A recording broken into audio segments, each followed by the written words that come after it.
Welcome to the Slop Temple. We pray this video helps.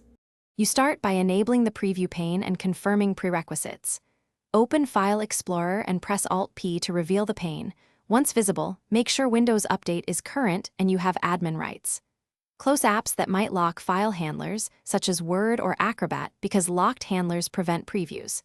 Next, open Folder Options View and confirm Show Preview Handlers in Preview Pane is checked. Once done, restart Explorer to apply immediate changes. Now you re-establish the handlers that feed the preview pane. Open an elevated command prompt and run the common regsver32 commands to re-register preview DLLs. This repairs broken preview handlers. Make sure media codecs are installed so audio and video thumbnails load. Use a trusted codec pack or Microsoft Store codecs. Also check default apps for the file type.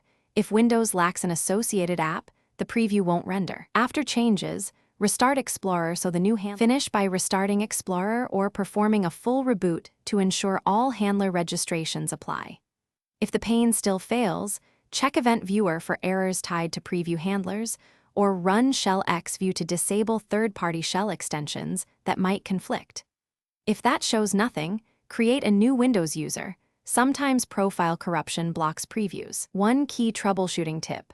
Run sfc/scano and dism/online/cleanupimage/restore health to fix system file corruption. Make sure to reboot after these repairs. Thanks for watching. Consider subscribing if we helped you.